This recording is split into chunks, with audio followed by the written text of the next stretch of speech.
Дали сте слушнале за надписот Тестаменто Луциус Сентиус Macedоnis од римско време, кој денес се наоѓа во археолошкиот музеј во Драч, Албанија. Во музеот нема многу податоци, ниту било какво историско образложение за овај експонат. Само поради фактот што овај надпис е изложен во музеот, се претпоставува дека тој можеби потекнува од просторот меѓу Леш, Драч и Аполонија. Без некакви дополнителни студии, научниците претпоставуваат дека овој артефакт зборува дека територијата била некогаш во рамките на античката македонска држава и дека таму од дамнешно време живееле македонци. Дали сте слушнале за фудбалскиот клуб Балкан од Чаир?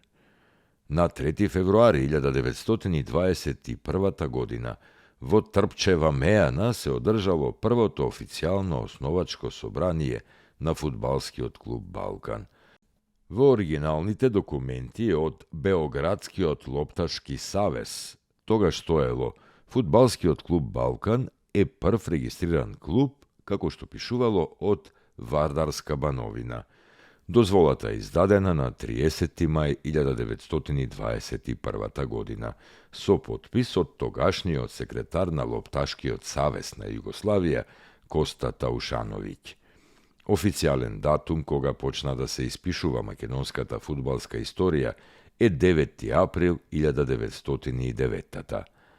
На тој ден, на празник Великден, група турски војници и офицери на школување во западноевропските земји одиграле надпревар меѓу себе на импровизирано игралиште на полјанката зад учителската школа во населбата Ислихане и Дадија во Скопје. 2 години подоцна, во 1911 година, формиран е првиот фудбалски клуб во Македонија под име Ускоп, односно Скопје, кој бил претходница на клубот Вардар во 1912 година, па на Пелистерот Битола во 1914 и на клубот Војновиќ во 1915 година.